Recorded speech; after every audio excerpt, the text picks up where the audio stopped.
So, a fresh new week has arrived, and here on this channel that means one thing and one thing only. Every weekend I post an episode of this series we do called Your Take Not Mine, where I turn to you, the viewers, to give me your hottest NBA takes of the week based on what's going on at the time, and I then choose my favorite submissions and discuss them in a video. This week, the regular season continued to inch closer towards the end. Big-time matchups have been unraveling to some surprising degrees, especially in the Western Conference, and the awards races are as tight as ever, so of course we have plenty to discuss. In order to submit your takes, I make a community post on either the day of or the day before the video, similar to the one that you see on your screen now, so if you want a chance to be featured in a future episode, be sure to stay on the lookout for that.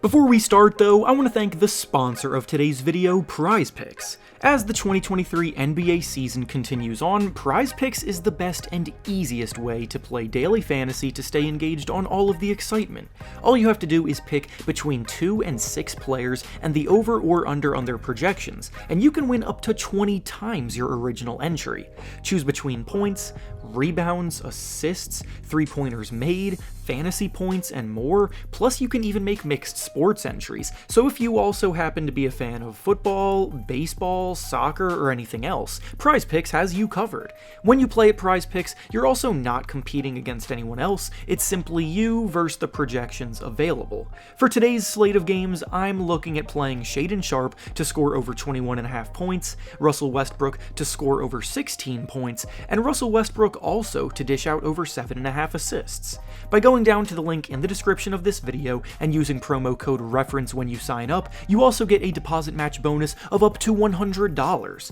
Once again, thank you to PrizePicks for sponsoring today's video. Now let's get back to the topic at hand.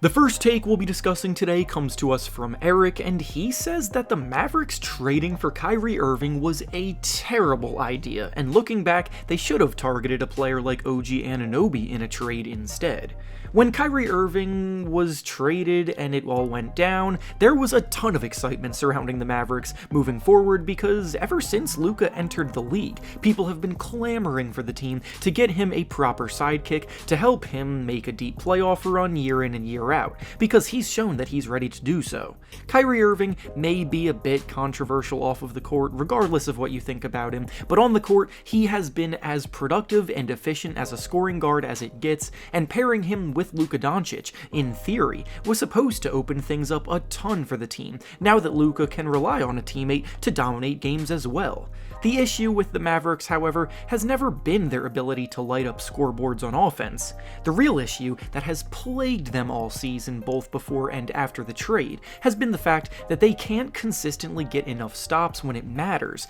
and have ranked as one of the worst defenses in the league. Prior to the trade happening, the Mavericks ranked 23rd in the league defensively, which is already bad enough as is, but ever since the trade deadline, the Mavericks have ranked 27th defensively, falling into the bottom 5 of the league, and it's been very noticeable. It also doesn't help that they traded away their best defensive player in Dorian Finney-Smith to acquire Kyrie, so all of that has led to genuine criticism of the deal, especially now that they have officially missed the playoffs this year, which nobody could have seen coming at the time. The result of this deal has been nothing short of a disaster, and while you could argue that they could have put together a similar package for a player like Anunoby, who is much more defensive-minded, I'm not sure if either change with the current state of the Mavericks would have changed much. The real issues with the Mavericks is that they lack reliable depth, they have no imposing interior defensive presence whatsoever to anchor their defense,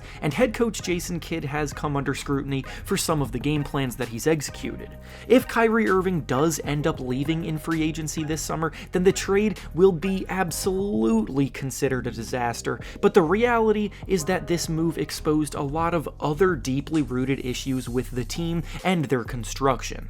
The next take we'll be discussing today comes to us from Edis, and he says that if the Bucks and Celtics end up matching up in the playoffs, that the winner of that series will win the title. This season, the Eastern Conference has had a majority of the powerhouses at the top of the standings, while the West has been a massive cluster of middling teams trying to find their footing, so a lot of the conversations about who can go all the way, and which teams are title contenders, have been favoring the East squads. The Celtics and Bucks are the top two teams in the East, and look as solid as it gets on both ends of the floor, so the conference finals, if they were between these two teams, I actually do believe I would favor the winner of this series to win the NBA Finals, but I'm also going to take this a step further. I also believe that the 76ers and Cavaliers are capable title contenders this year, and in a world where either of those two teams win the Eastern Conference, I believe I would also favor them to win it all as well. Joel Embiid is playing the best basketball of his career and is about to win the MVP award,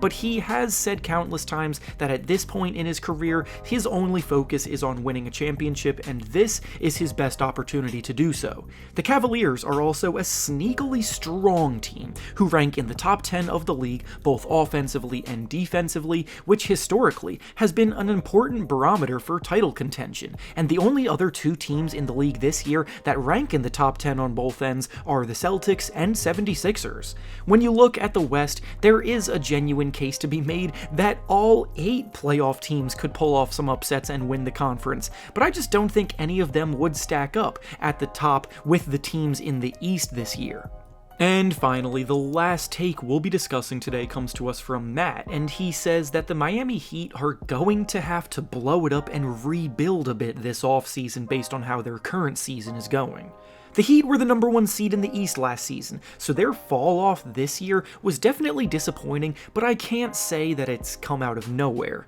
Before the season even began, I was saying in videos that I was worried about the fact that the team essentially stood pat without making a single notable addition to their team, while letting PJ Tucker leave in free agency, and by doing so, they saw several other teams improve and pass them by. Jimmy Butler is another year older, Tyler Herro's offensive upside isn't quite as high as some thought it could be, and defensively he struggles a ton, and then the team's depth in the front court was virtually non-existent for most of the season outside of Bam Adebayo.